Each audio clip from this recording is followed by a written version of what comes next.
Welcome to episode 3 of Parker Brothers Build the Boardwalk. Last week, Alice and Heywood made the acquaintance of a grave Mr. Stringer.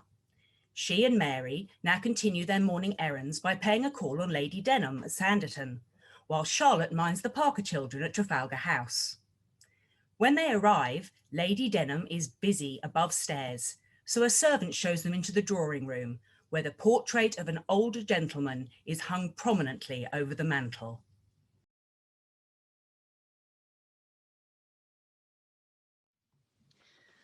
I suppose that Lady Denham's first husband? Mr. Hollis, I think. No, indeed. Mr. Hollis is over there in the collection of miniatures. Oh, then who is this?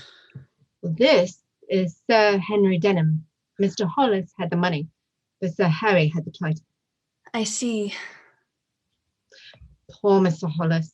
It must be impossible for him not to feel hardly used, to be obliged to stand back in his own house and see the best place by the fire constantly occupied by Sir Henry Denham. Good day, Mrs. Parker. You've come on a very busy morning. Oh, I'm sorry if we disturb you, Lady Denham. Well, I was almost finished. I'm looking over my dress goods. I bought a quantity of muslins and silks last spring. It's a good thing that I did, for prices are already rising. Well, that is the price we pay for expansion. I question if it's worth it. Indeed, it's to be expected, as more people come to stay. But surely the rental income will more than offset the inflation in time. I hope so. At any rate, I do not have to pay a higher price this year because I have plenty of fabric that I bought for Clara, but never made up. I do not like her colour choices. They're more fit for 20 than 70. I suppose I may have to buy a couple after all. Well, I am sure Mr. Salinger will be glad of it. I know he depends upon your business. I give him plenty already. It is a dreadful weight to be the main patron of so many shops, but someone must. Perhaps I might take a couple off your hands. I would like for Charlotte and Alison to have some more gowns for the new season. Mrs. Parker, I am no peddler. I do not tell you this because I want to recover a few pounds. No, indeed, Lady Denham, I did not mean. Surely you can afford to buy a few gowns, or has your credit run out in the shops as well? I do not need any new gowns, but I hope your silks do not go to waste, Lady Denham. I am sure they can be made up into something beautiful for yourself. There are 1 or 2 colours I cannot see myself in. Then they may be used for a lining, or on a bonnet, to complement another colour. You give your opinion very readily for never having seen them. I beg pardon, ma'am. It's just that I love to make something beautiful with whatever is at hand.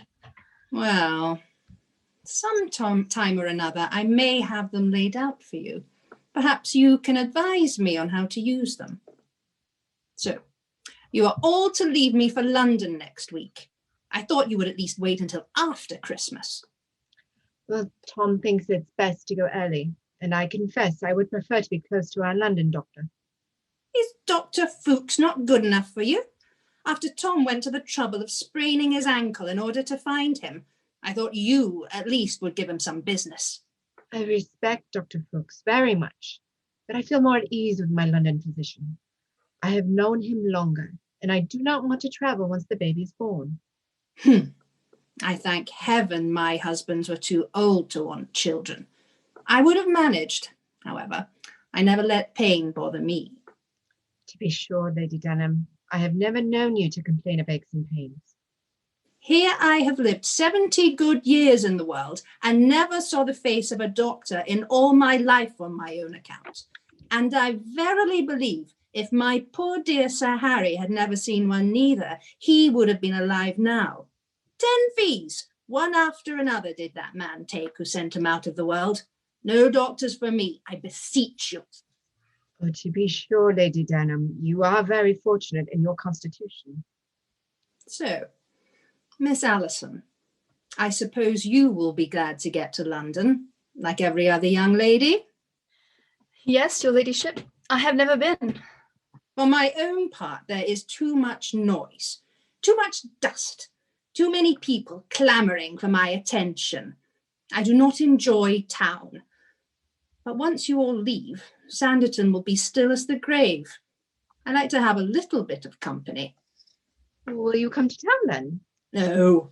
No, it is too much trouble. I hate to throw away money on letting a house. I'd never see it again. And I will not invest in buying one when I dislike the place so much. Although it might be more lucrative than investing in local buildings that burn down. The fire was unfortunate.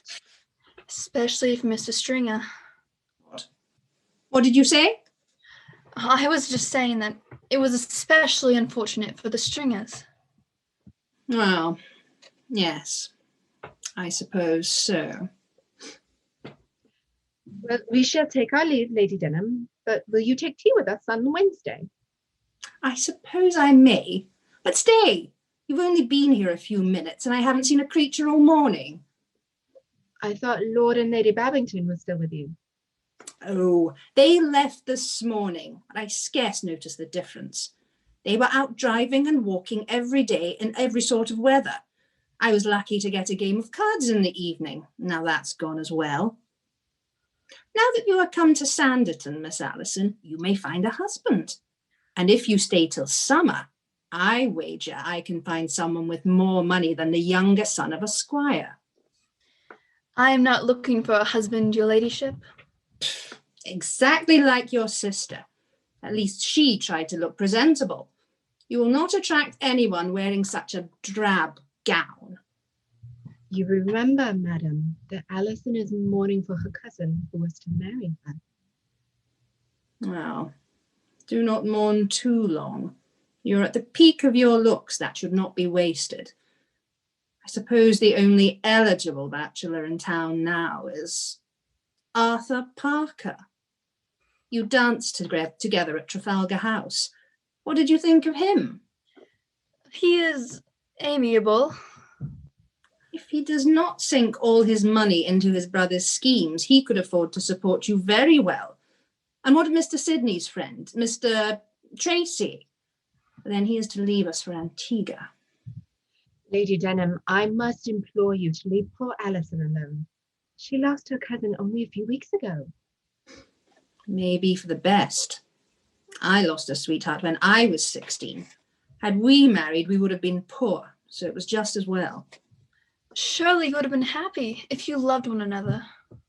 We would have been happy until my settlement ran out, and by then my looks would have been gone, and God only knows what would have happened. Well, it's my experience that true love survives the difficult times as well as the pleasant ones. It may survive, but is that all you want? There are relative degrees of happiness. Charles and I would have always been happy. Pray, what is your age? 18. That explains your optimism. Wait until you are my age. The world won't look quite so rosy. And now, Lady Denham, we really must be going. Now, before you go, I've been thinking. It's a lot of expense to bring 2 girls out. Miss Allison, coming from Willingdon, may not feel comfortable in London. It is a vast deal different from here, Miss Heywood. I do not think you would like it. I cannot say, your ladyship, until I have been there. What would you say to staying here this winter as my companion? I am sure she would want to stay with her sister, Lady Denham. I thank you for the kind offer, but I would miss Charlotte. Think it over. It took me 3 years before I invited Miss Clara to stay, and she was my relation. But it gets lonely without the young ones about. Perhaps there is another niece who could take Clara's place. Do not want them, I assure you. We now cut to Mary and Alison leaving Sanditon House to walk back to town. That was an extraordinary offer from Lady Denham. She must be very impressed with you. Do you think I should accept? Oh, no, my dear. We want you with us. And you need to be with your sister. It would be a lonely winter in Sanditon, I'm sure. I think Lady Denham will be lonely. I dare say she will. She's been unfortunate in her nieces and nephews. but if she becomes too lonely, she may come to London after all.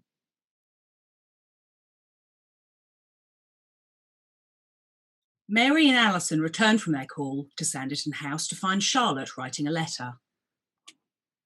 Thank you for staying, Charlotte, with the children. How were they? Very energetic. Until we played hide and seek. They hid in their beds and they fell asleep before I found them.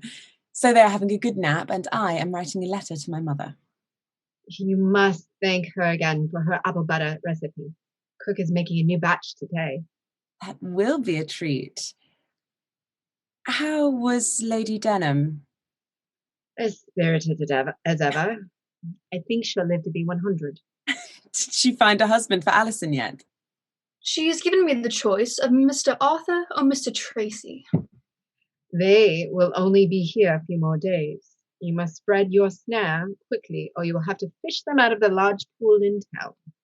Or I can stay here and take my chance at Lady Denham's. But you will be limited to the carpenters at her stables, and that will not do. Did Lady Denham ask you to stay with her? Yes. I cannot believe it. Sims comes in and hands Mary a note. But what's this, Sims? Cook left this for you in the kitchen. Is it, Mrs. Parker? Cook has left us? Sims, did you know anything about this? I knew she was offered a job in town, ma'am. I thought she was planning to stay until you went to London. Thank you, Sims. That will be all. What is it, Mary? I'm sure we will manage. Sydney has a chef in London, so we only have to make do for a week. But I've known Cook for years. I thought she would have given notice in person. I must have offended her in some way. Oh, we will have to cancel the dinner tonight. Sydney and Diana will not mind, but Arthur will be sorely disappointed. He loves Cook's apple tart. Perhaps I could come by after dinner for a card party, and you could have a cold collation. That's a good thought. La, but even if it is just us, I can make toast and boiled eggs. But that's the extent of my cooking. What was on your menu for tonight? Roasted hen and ham. That should not be difficult. We can roast some potatoes and parsnips besides. With bread and black butter for pudding. We will not go hungry. Except now there will be no black butter. Maybe Cook already made it? Gurgling noise is heard in the kitchen. Did you hear that? They all rush to the kitchen to see a cauldron of dark apple butter at roaring boil on the stove. Geysers of apple butter are spewing and spilling over the sides, splattering on the stove. Mary shrieks in alarm. The scullery maid comes in from her errand, holding a basket of vegetables and the dressed hens. She freezes when she sees the boiling apple butter and Mrs. Parker in the kitchen. They all stare at the pot for several seconds before anybody can respond. It would appear that the watch pot boils after all. What a mess! Charlotte finds some dishcloths, covers the pot with a lid, and lugs it off to the stovetop, setting it down with a clang. She picks up the stirring spoons and tastes the butter. How is it? Sweet enough. Needs more cinnamon. Ah, there you are, my dear. What's all the commotion? A volcanic eruption of black butter. We must almost had our own Mount Tambora. How exciting. Where's Cook? Gone. Gone? Where did she go? Let's go into the library, Tom. Girls, I will be back in a moment. Did you pay Cook last month? I told her I would as soon as I could. That might explain why she left us without notice. Did you speak to her this morning? Only to tell her that we were leaving for London earlier than planned. Oh dear, she probably thought she would not get paid at all. Tom, who else have we not paid? We are in this together, dear. You said you would tell me everything. Mr. Hillier is still waiting for his wages. Tom, he has served you and your father loyally his whole life. I know, Mary, I know. Is that all?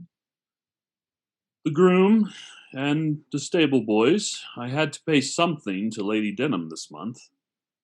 Did you sell my necklace yet? Not yet. I cannot keep such a valuable bauble. When we owe our own servants, they depend on us for their bread and butter. Promise me you will. I'll pay them, Mary, I promise. I was just hoping Sidney would be married by now. It looks as though we must retrench. I'm very sorry for it. We will do what we must, Tom. Only do not ask our servants to work for free. The horses will be the first to go. Most of them, anyway. All right, but do sell the necklace, please. I promise to buy you another one. I do not want expensive presents, Tom. Let us keep our name respectable. That's all I ask. You and the children are my best gift. Mary kisses his forehead and leaves the room. Tom opens a locked drawer in his desk and removes the necklace. After contemplating a few moments, he places it back in the drawer and locks it. He then draws the jewelled ring from his own little finger and places it on the desk.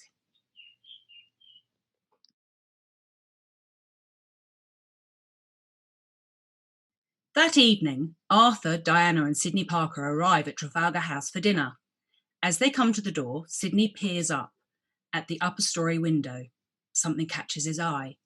His eyes narrow for a second as he questions what he's seeing. Morgan opens the door and they proceed into the hall.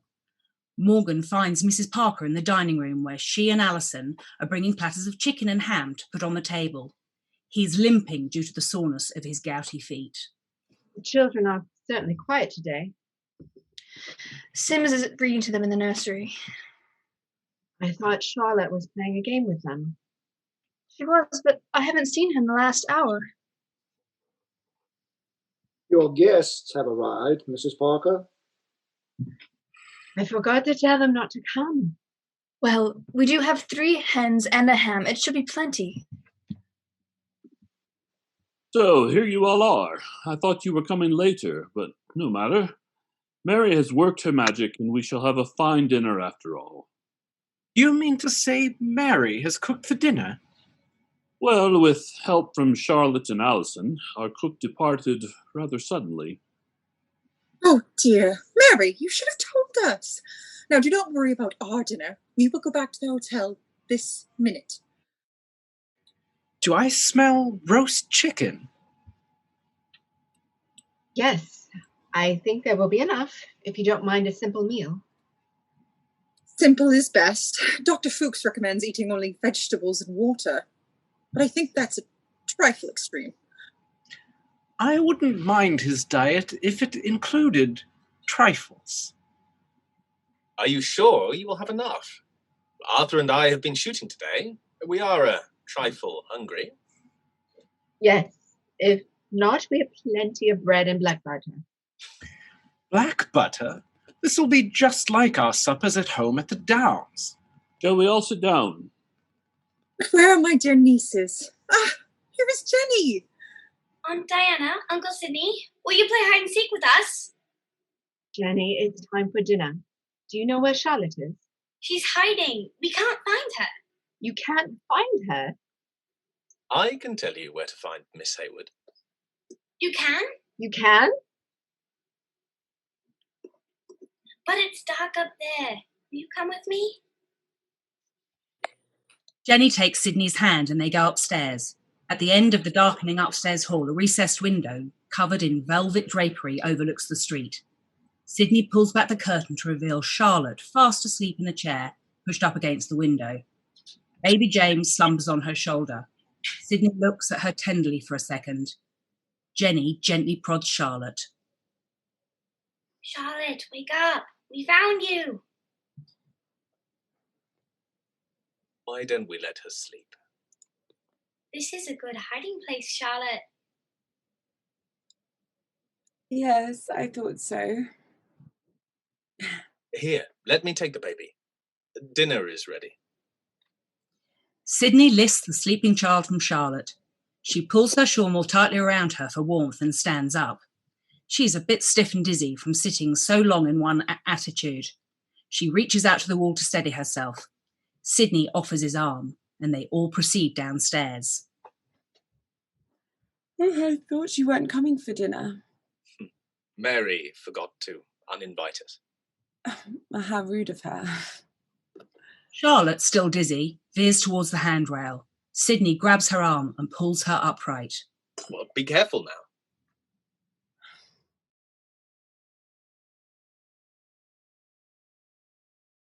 The Parker family enjoy dinner together in the Trafalgar House dining room. Mary, I know it is a dreadful inconvenience to be without a cook, but for my part, sorry. Her ham was never as good as this. It's the Heywoods whom we have to thank. And Mr. Hillier for raising the prize Berkshires. And to Mrs. Hillier for curing the ham. Mary, you sound like Mother. She never could take a compliment without sharing it. And now I will bring in the black butter. Excellent. Sit down, Mary. Where is Morgan? Oh, his gout is bothering him. I told him to go to bed. And Wickens? This is his fourth month Saturday. Shall I fetch it? No, Charlotte. You've done enough today. Speaking of the Berkshires, Hillier thinks I should sell them. Sanditon did not need as many pork pies as anticipated. The Frasers raised Berkshires, did they not, Charlotte? Who are the Frasers? A large family of our acquaintance. They live in Friston. Oh, the Frasers of Friston. How alliterative. The Frasers of Friston. You should sell to the Frasers of Friston, Tom, if for no other reason that their name is jolly fun.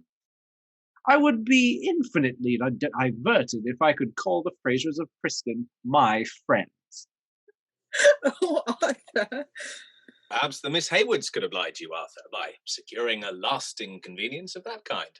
I believe they are more than acquaintances. An assumption, Mr. Parker? Is it? A more gregarious assumption was never made.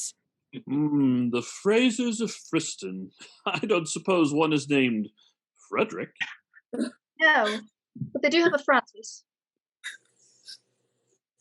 Does Francis Fraser of Friston know French? I don't believe so.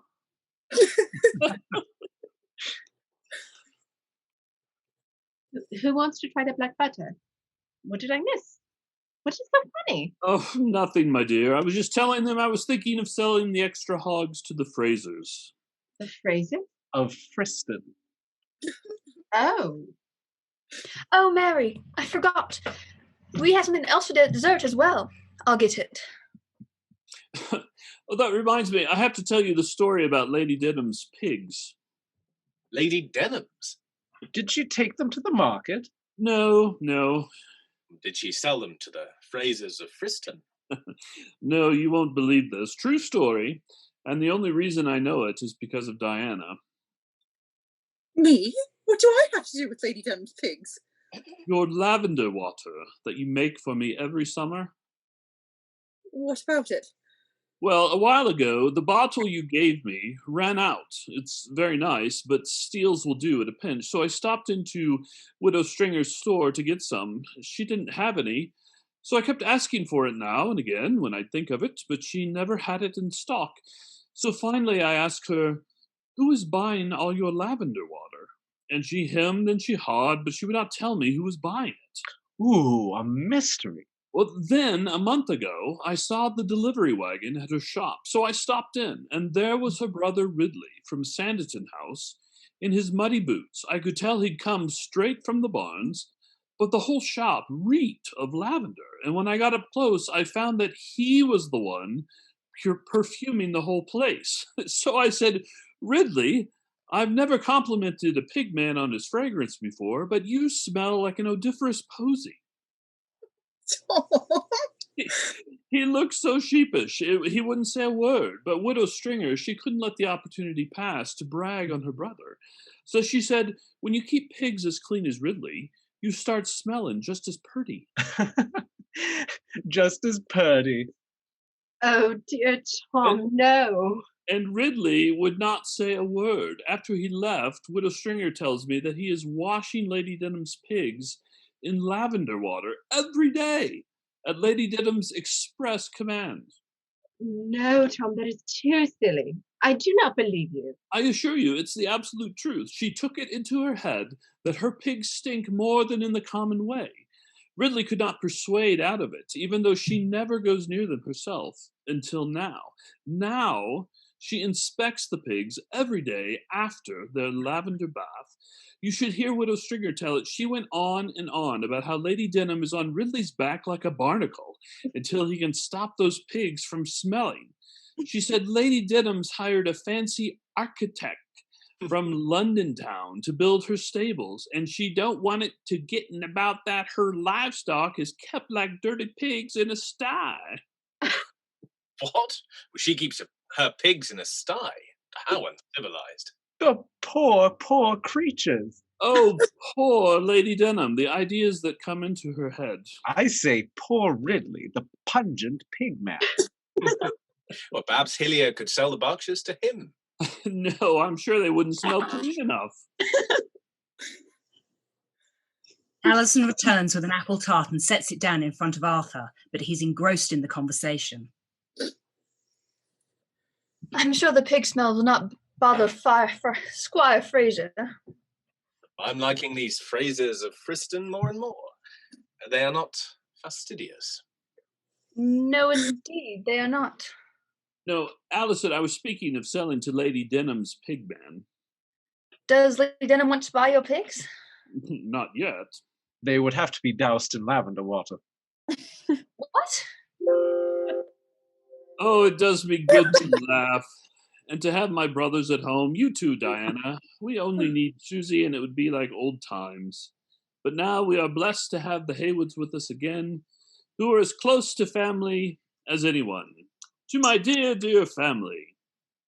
Our dear family. Is that the apple tart?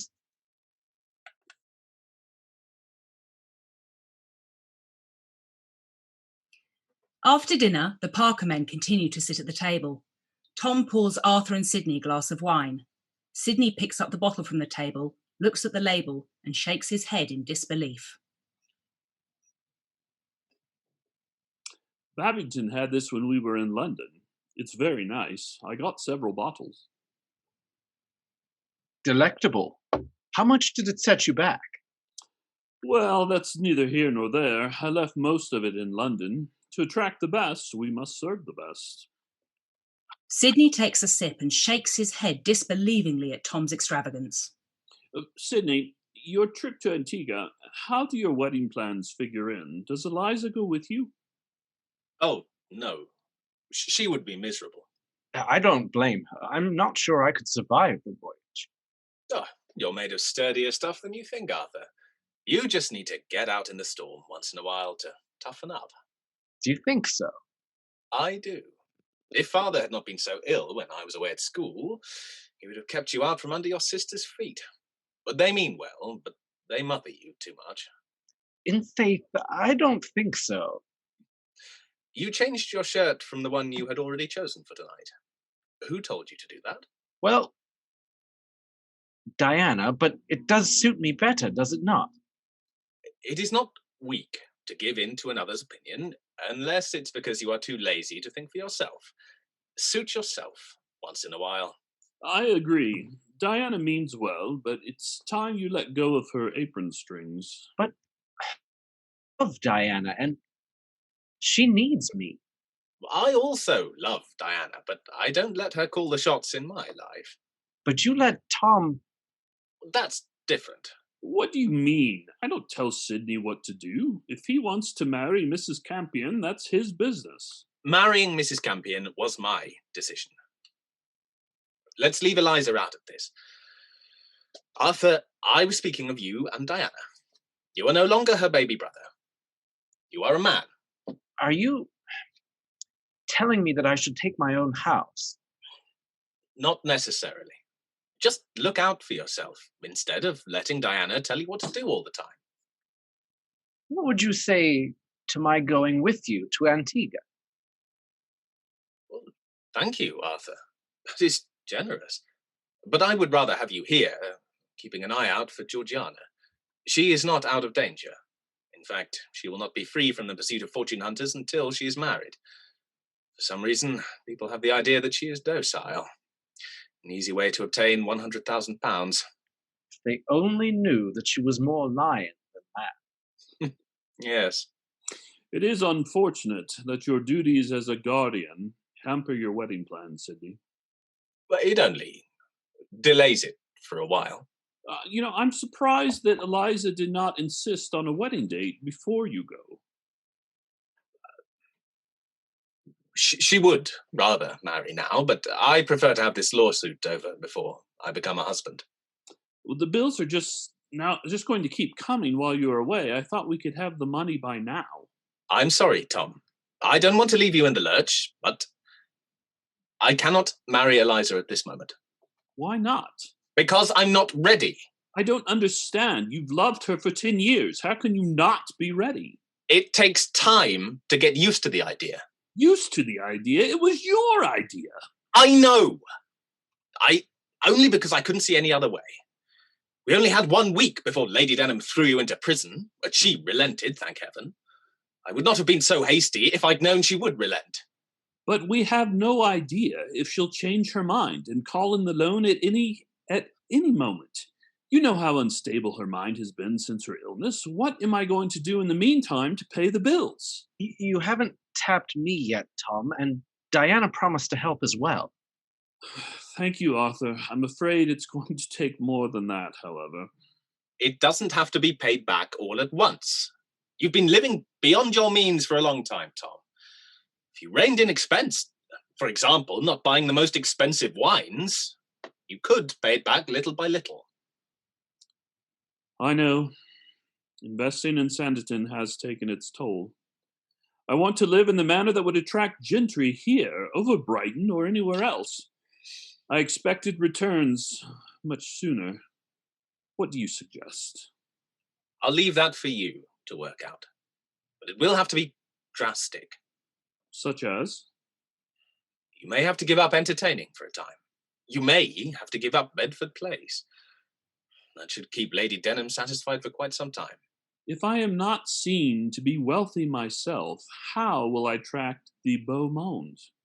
Wealth attracts wealth, you know. True. But you have overreached.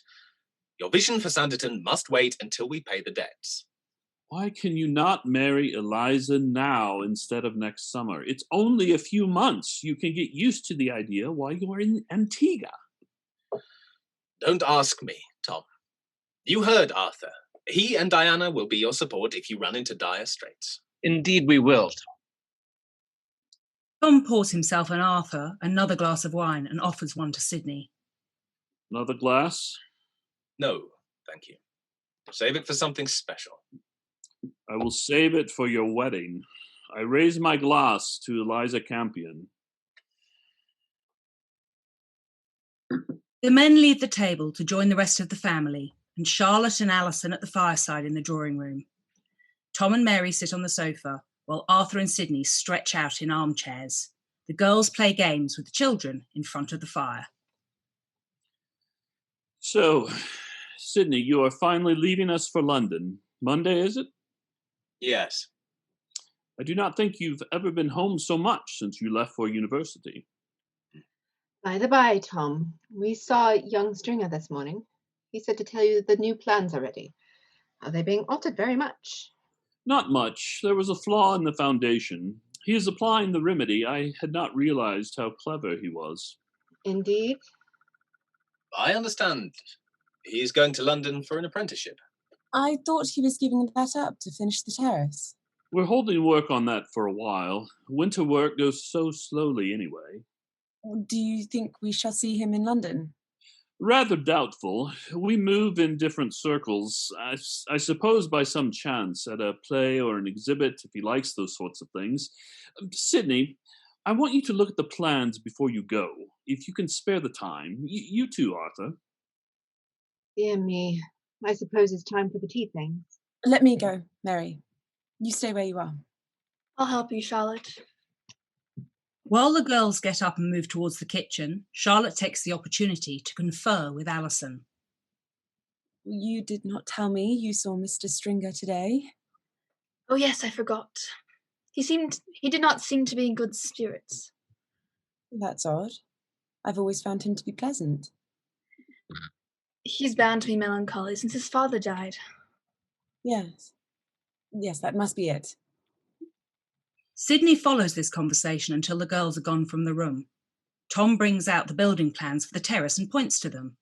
He sees Sydney with his eyes transfixed on Charlotte and calls him to attention. Now, Sydney, right here is the issue. Sydney. Yes, Tom. I'm listening.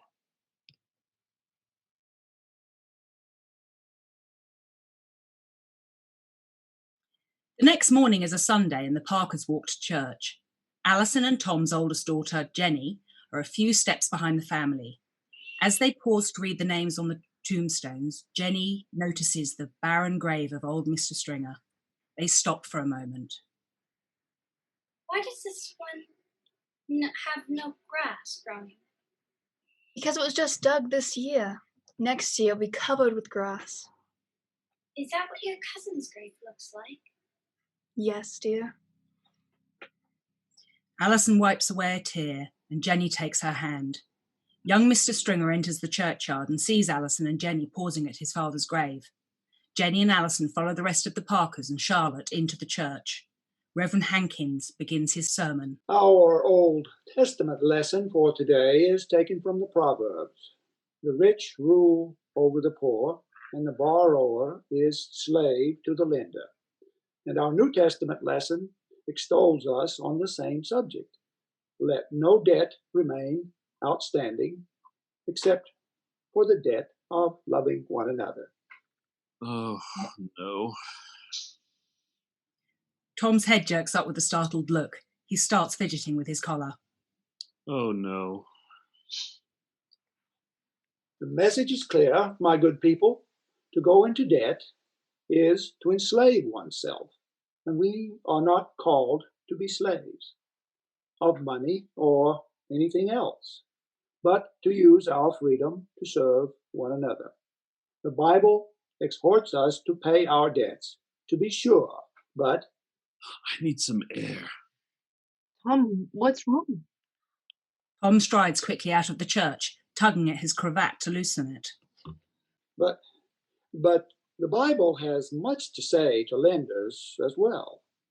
In the Old Testament, it was customary to cancel debts after 7 years. What? Now we are no longer under the old law, but God's principles are timeless. There is a time for mercy as well as justice. After church, Mary leaves the children in the care of the Heywoods and hurries out to check on Tom, who's pacing in the churchyard and running his fingers through his hair. Are you all right? What is wrong? I'm fine. I will just have a few words with the vicar. Mary starts to turn away, then she turns back. Be gentle, Tom. For what did he say that was not true? Perhaps we should go on home. I'll just be a minute.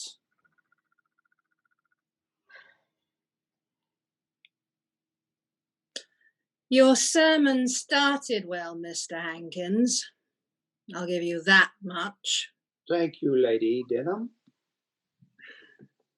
Mr. Hankin leaves the other parishioners to come over to Tom and Mary in the churchyard. Is everything all right, Mr. Parker? What do you mean, calling me out like that? You need not throw the book at me from the pulpit. I was preaching to everyone, to myself even. I neglect my duty if I do not speak the truth. But you knew my situation. Everyone knows you were talking about me. I could feel their eyes on me. It's not right. It's not right of you to single me out. Tom, I'm sure that's not what he meant to do. I know that the workers were behind in wages last summer, but I thought that was all taken care of by now. It is?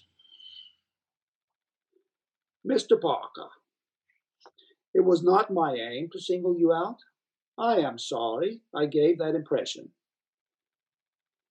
Perhaps we could walk down to the beach and talk it over. Nothing like a brisk sea breeze to blow in some new perspective. Lead the way, Reverend. I'll go on home, Tom. I won't be long. Tom and Mr. Hankins walk away towards the beach. Mary joins the Heywoods and the children in walking back to Trafalgar House. She turns back once to see Tom and Mr. Hankins earnestly talking.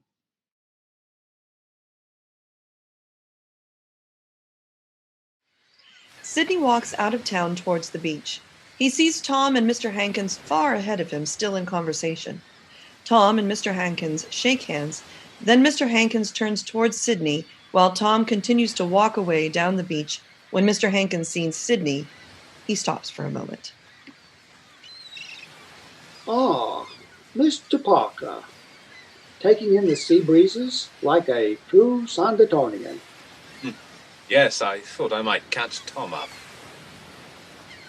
Ah, do you have just a moment? Of course. Since you are Miss Lamb's guardian, I thought you might know of Mrs. Griffith's plans for her pupil next year. Plans? Why should I know of Mrs. Griffith's plans? What I mean to ask is, do you know if she's planning to take any more pupils in the foreseeable future? This would be a better question for Mrs. Griffiths. She has had more pupils in the past, but my current charge makes it difficult to manage any more at the moment. Do you know of a young lady in need of her services? No, nothing like that. I was just wondering. Well, I'm sure she would be glad to satisfy your curiosity if you are pondering something. She holds you in the highest esteem as the guardian of all things moral. Does she? Indeed. That is most gratifying. Sidney looks down the beach to see Tom walking further and further away.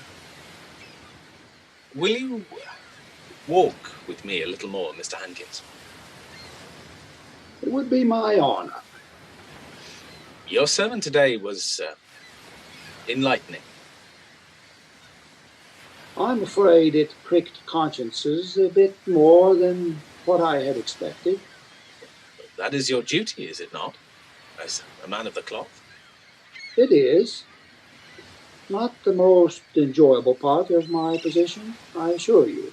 But if the Holy Book never pricks a single conscience in my congregation, either we have reached perfection or we are dead.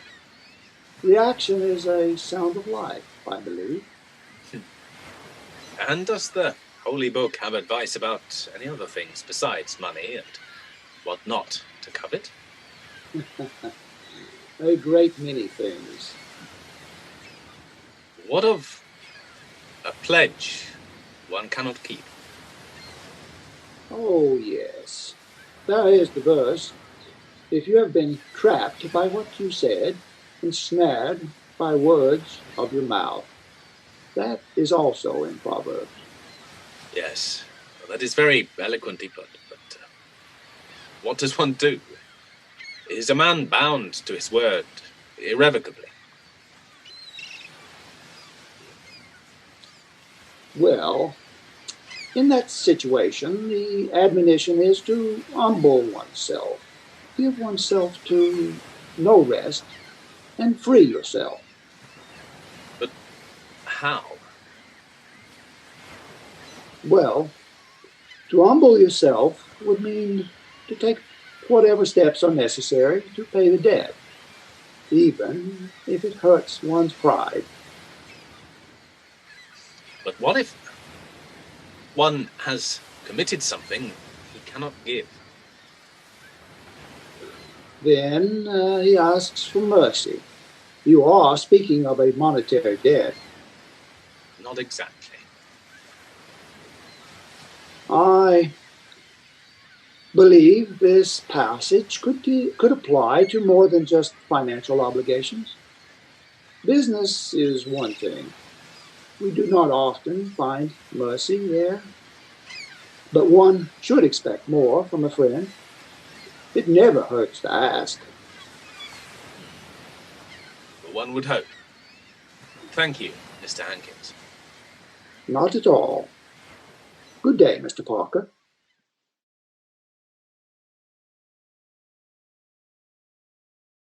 Mary, Charlotte, and Allison are having a cup of tea at Trafalgar House when Tom returns. He looks beaten. He pulls out a chair and sits down and puts his head in his hands. Charlotte calls the girls to come with her upstairs, and Allison takes little Henry from Mary and leaves the room. Well, what did the vicar say? Nothing that I didn't already know. Somehow, when words come out of someone else's mouth, they have more weight. Since Sidney's engagement, I had stopped worrying about the Lady Denham's threat. But now I find out he is not getting married until after he returns from Antigua. I can't say I'm surprised. I was. Have you not seen the way he looks at Charlotte? At Charlotte? I was sure he was going to speak to her on the night of the ball. But then the terrace caught fire. You think Sidney wants to marry Charlotte over Eliza Campion? Yes, I do. And I pushed him into marrying Eliza. Did you advise him to marry her? Not exactly. I assumed that he would want to, now that she was free. He went off to London without us, talking much about it. Then it is not your doing. Whom Sidney marries is his own choice. But if there is any way that we could lessen the pressure on him, I would like to do it. It will be difficult without Mrs. Campion's money, really difficult. How you are managing without cook and a nursery maid, I do not know. I do not know when we can replace Belinda. And I know you need a nursemaid with the baby coming. It would be nice. I think Sidney will marry Eliza eventually. We just need to hang on until then. He nearly drank himself to death over her before. Surely that love can't all be gone. I'm not sure about that. But as far as the servants, we will manage somehow. We will have Sidney's chef when we get to London, and the Heywoods are wonderful with the children. I do not know how we shall ever repay them. We shall show them a good time in London. There is one thing I must tell you, though. I do not want to do it, but we may be forced to sell Bedford Place if Sidney is delayed. I'd like one more season, though, just one, to promote Sanditon. We have the annual regatta. We have a connection to the Prince Regent. Who knows what may happen next summer? Next year, Mary, next year! That will be our year. That it might, Tom, that it might.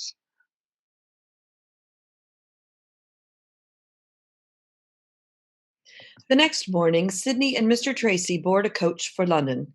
A few days later, Tom Parker's family and the Heywoods removed to London as well.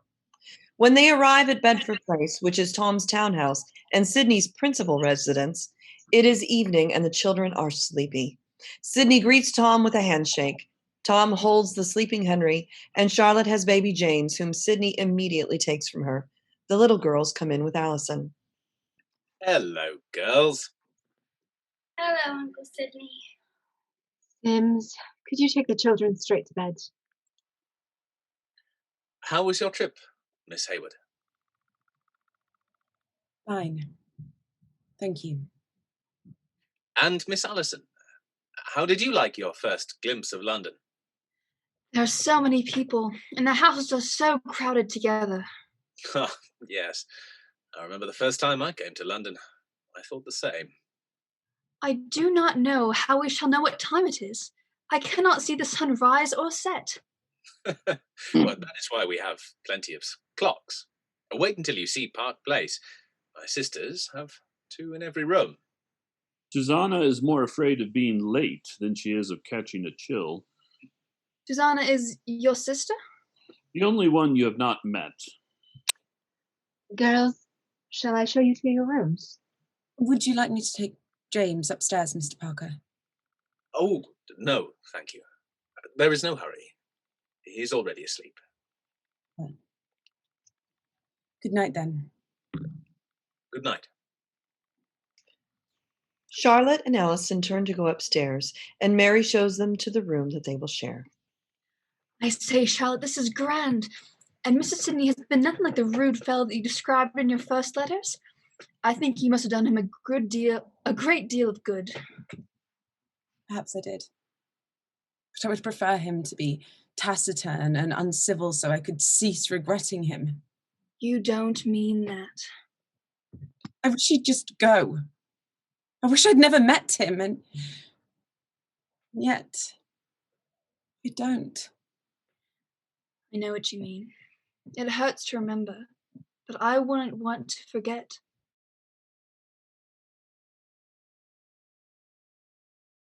A couple of days after their arrival in London, Charlotte and Alison take the little Parker girls for a walk in the park. Church bells strike the hour from across the park, and Alison stares at them, lost in her thoughts. Do the bells remind you of Charles? Yes.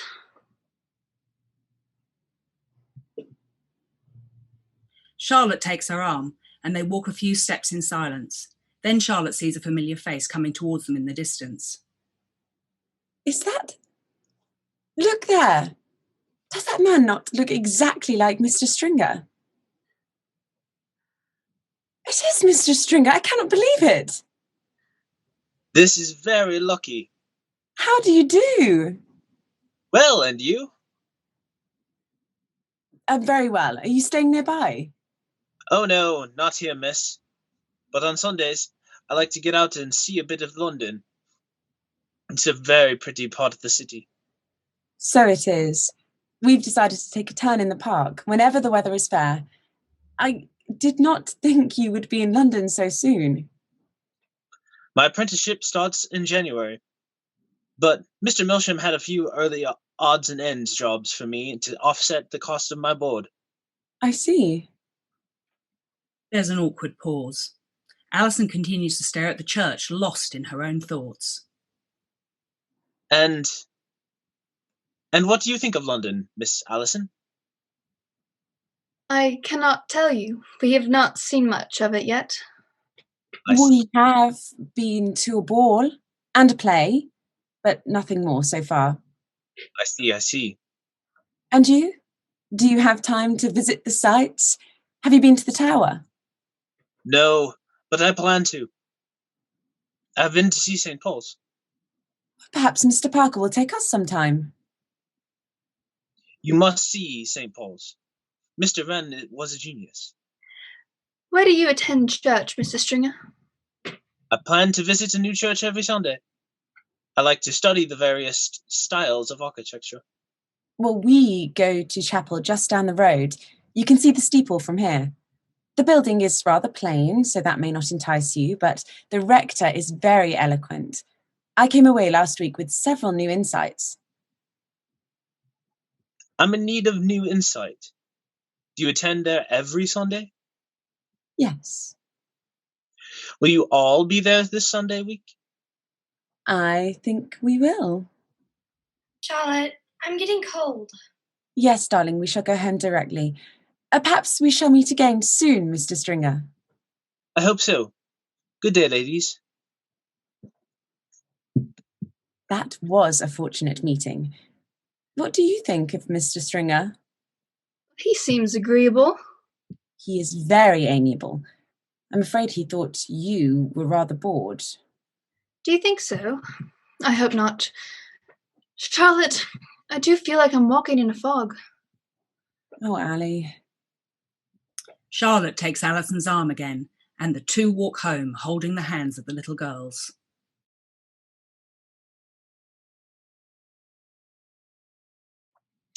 Tom and Sydney are in the library office of Bedford Place. Tom is reviewing accounts, and Sydney is having a glass of port.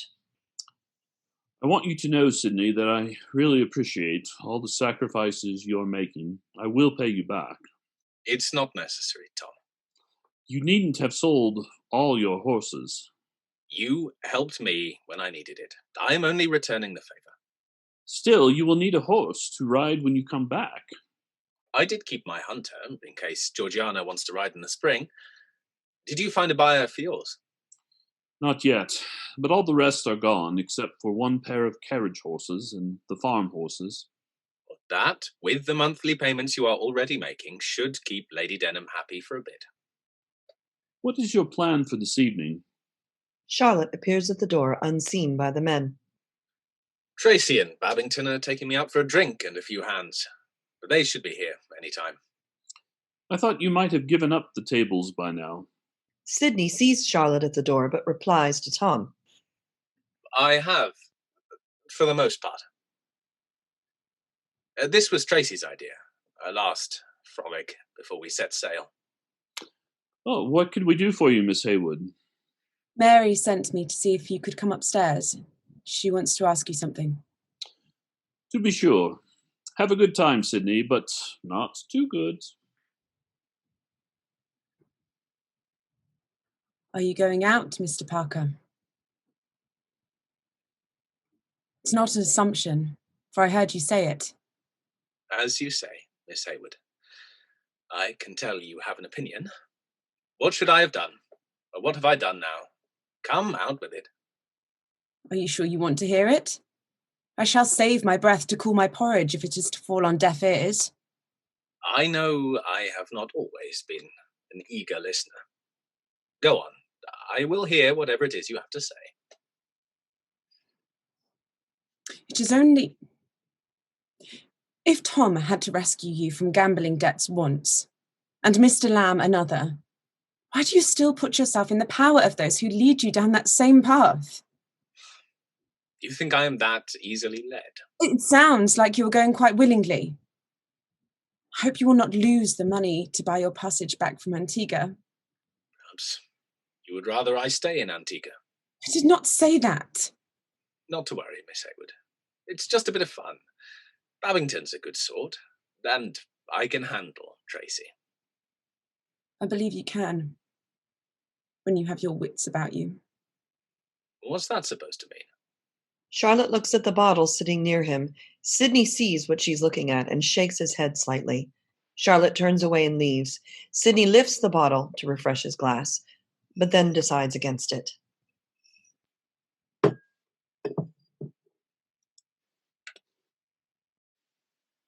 Mr. Tracy is here for you, sir.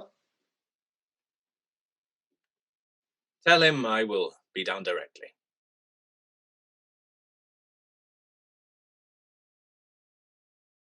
That night, Babington, Tracy, and Sydney gather at the gambling house in London.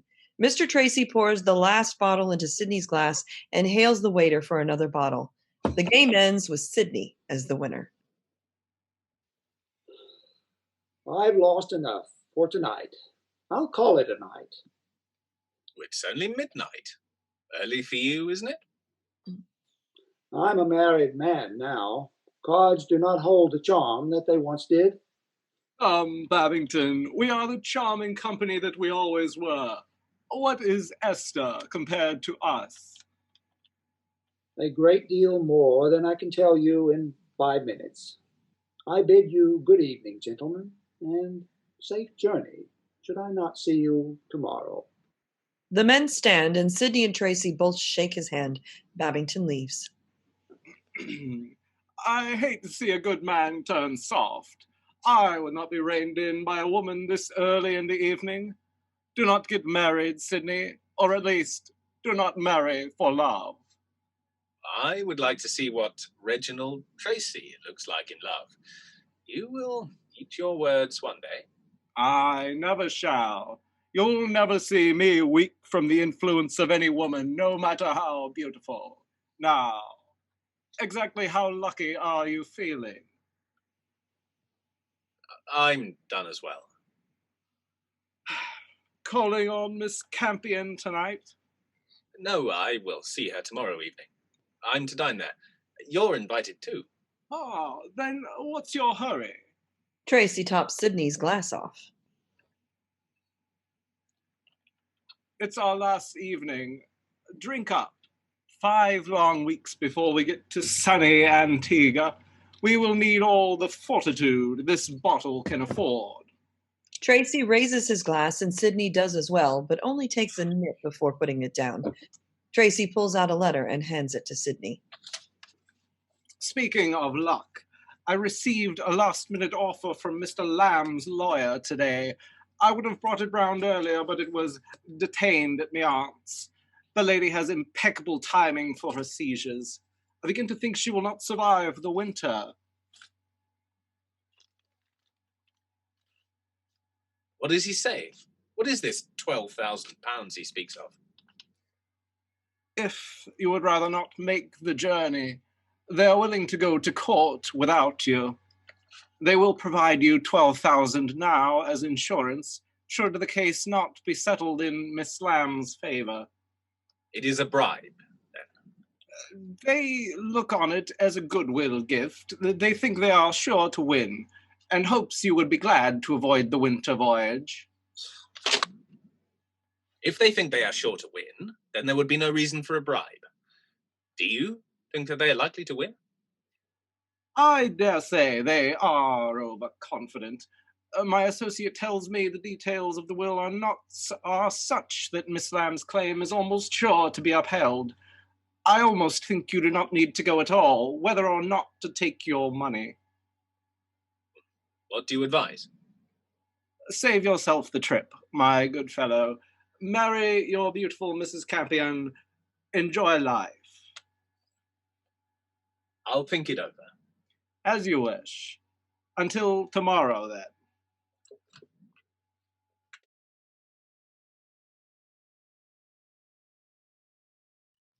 Sydney sits alone in the library with the letter from Mr. Lamb's lawyer open before him. He closes his eyes for a moment in contemplation and is interrupted by Wickens at the door. Beg pardon, sir. Your trunks are packed and loaded. Are you going out tonight? Yes, I will dine with Mrs. Campion. What time would you like to rise tomorrow? 5 o'clock. Very good, sir. Sydney folds up the letter and puts it into his pocket.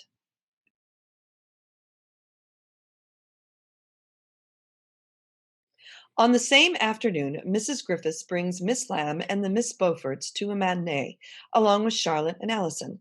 As they exit the theater, Charlotte sees a placard advertising a lecture on the abolition of slavery by Otis Molyneux, to be held over the next few days. Mrs. Griffiths sees it as well and quickly looks over to Georgiana, but Georgiana's attention is on the shop windows. She's relieved and tries to hurry the girls away. Will you be joining us for cards tonight, Miss Heywood? I believe so. And Mr. Sidney? Well, it is his last evening before he goes to Bristol to board for Antigua. I believe he is dining out. To be sure, he will want to spend his last evening with Mrs. Campion. Such a romance, to be reunited after all these years. You look as if you doubt me, Miss Lamb. I do not judge him capable of love. Of self-interest? Yes, but not of love. Georgiana, after all he's done for you, you know this Antigua is entirely for your benefit. He will find a way to profit on the guardianship some way or another. I'm sure you are mistaken. He has no plans of the sort.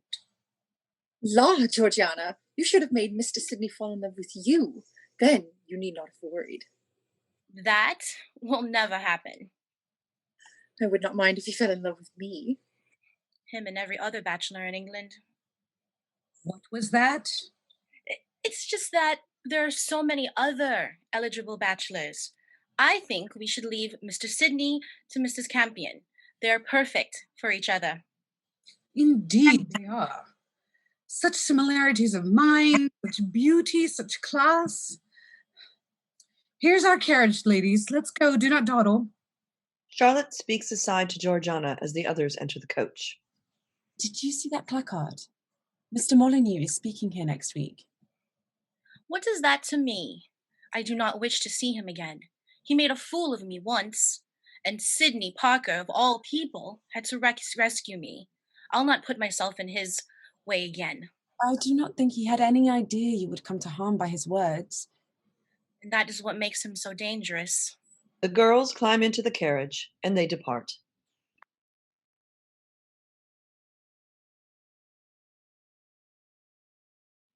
Mrs. Griffith and the Beaufort sisters, Miss Lamb and the Heywood sisters, Tom, Mary, Diana, and Arthur Parker are seated around card tables. Arthur, Miss Julia Beaufort, Miss Lamb, and Charlotte are at one table playing whist. That's the 12th trick, Miss Beaufort. We've won a game. We make a good team. How came you to be so good at whist? My sister spent many winters playing dummy games. Your brothers never play. Neither of them could sit still to play cards. Tom once in a while, but never for a whole rubber. Now, shall we play again? I've had enough for tonight. No, let us play. Miss Heywood, it's your turn to deal. Oh, I agree with Georgiana. Arthur is too good. The competition is not fair. You are quite dull tonight, Miss Heywood. If Mr. Parker and I had not kept up the conversation, we would have had none at all. I am sorry. My mind is on other things. Ah, the coffee things are here. Do you suppose Mrs. Griffiths has any cocoa? To be sure. She knew you would be coming. I will fetch you a dish. No, thank you, Miss Beaufort. I must have it with a precise amount of chocolate. Would you like me to make you a cup? I prefer tea. But why not? I could do with a change. Julia, he will put 5 extra spoons of sugar in it. If you want to fit into your ball gown, I suggest you pour your own cocoa. Miss Beaufort follows Arthur to the coffee table. Tom and Mary Parker prepare to leave, and just then, Sidney makes a surprise appearance. Is the party breaking up already? Mr. Parker, I did not know you would be joining us. Will you not sit down for a game of cards? Thank you, no. I thought I would just call in to bid everyone farewell before my journey. How long will you be in Antigua, sir? It's hard to say how long it will take to settle the case. The earliest return would be April. I trust you will look after my charge with the utmost vigilance. I will do my best, sir. Sidney, I left you some salve for the voyage. Make sure to put it on every day. The wind will certainly chafe your cheeks dreadfully. If anything, Diana, I will get so many sea breezes that I will be even more healthy when I return.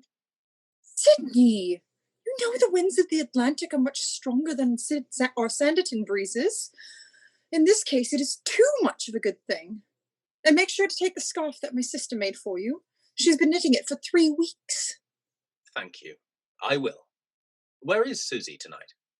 She has a dreadful cough. She's been laid up for 3 days. I had tea with her just yesterday. Oh, she always rallies for her brothers. Otherwise, she has been in bed since Tuesday. She is really very ill. I see. Well, you are to kiss her from me and tell her goodbye. Diana gives Sidney a hug and a kiss goodbye. She puts on a multitude of scarves. Mary and I will go home now, but I'll be up late if you want to have a glass of port. Safe journey, Sidney. Come back to us. Of course.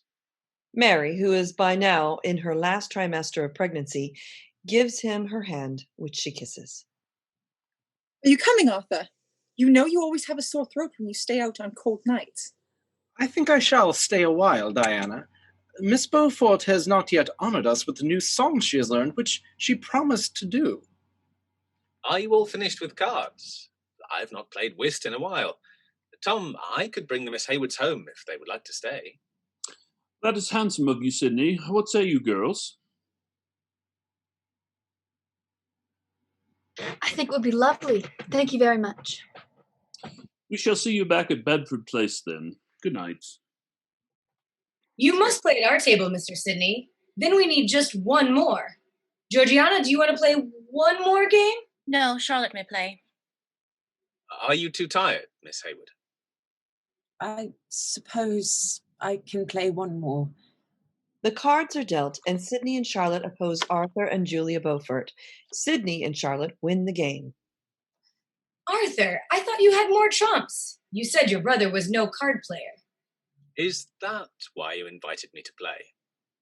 Of course not. Sidney, you always surprise me.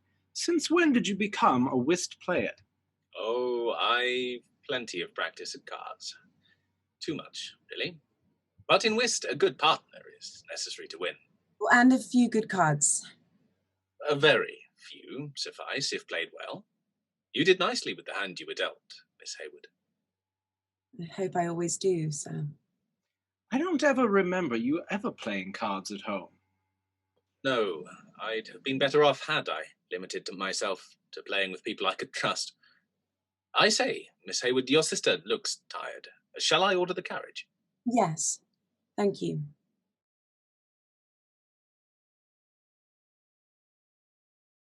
Sidney, Charlotte, and Allison are in a closed carriage on the way back to Bedford Place. Allison soon falls asleep. I think your brothers and sister were pleased that you came to say goodbye. I think so. I suppose Mrs. Campion was not happy for you to leave so early. No, she was not pleased. It seems I cannot please everyone. I wish... Yes? I wish there was some other way to clear Tom's debts. I've been thinking over my behaviour last summer. I should not have given you a reason to hope without asking for your hand. And I meant to. At the ball. Everything changed after the fire. Sidney gives her a heartfelt look of an apology. Charlotte says nothing and looks down at her window. Can you ever forgive me? I told you. I do not think badly of you. Why is it your responsibility? I love Tom and Mary. I love my own brothers and sisters, but I would not marry someone to please them. Would you, if it meant it would keep them out of debtor's prison? I would try to find another way first. We only had a week. Lady Denham would not make good on her threat then, but she may at any time. Tom shouldered my burden when I was at my lowest point. I must help him shoulder his.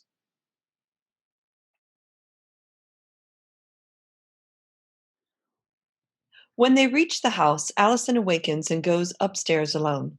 Charlotte starts to ascend the stairs while Sidney looks on from the foot of the stairs. Good night, Miss Heywood. I will leave early, so I will not see you in the morning. I will bid you farewell tonight. Charlotte turns around. Goodbye, Mr. Parker. Safe journey. May God bless you. She turns to ascend the stairs, a tear rolling down her cheek. Sidney turns to go into the drawing room, wiping a tear from his eyes. But then he hears her returning. She runs back down the steps and clasps him in an embrace, which he returns, leaning his head down upon hers. Then, with only the briefest eye contact, she releases him and goes upstairs. Sidney is left standing alone at the foot of the stairs. When Charlotte reaches her room, she quietly closes the door, standing against it and wiping away her tears. Allison is climbing into her bed with her gown still on. Wait, Allison, I will help you undress. So sleepy. Why did you volunteer for us to stay? Thought perhaps Mr. Sidney wanted a chance to say his goodbyes. Charlotte stops unbuttoning for a brief second. Did he tell you goodbye? Yes. You'll get under the quilts. Did Sims bring the warming pan? Yes. Charlotte kisses Allison goodnight. Thank you, dear. Good night, Charlotte. Alison turns over immediately and goes to sleep, and Charlotte looks at her fondly.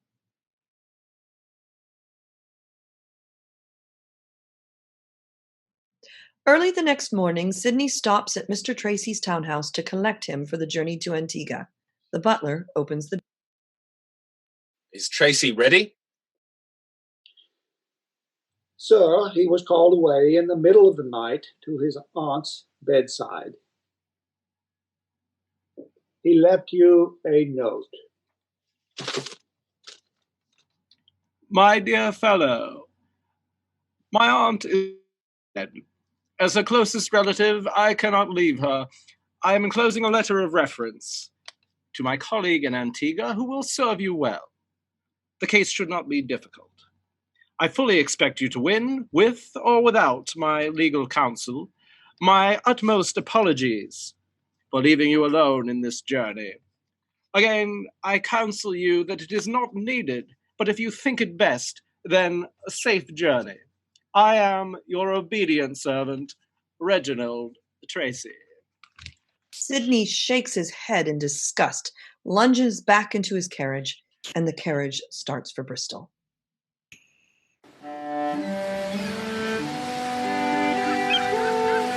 Thank you.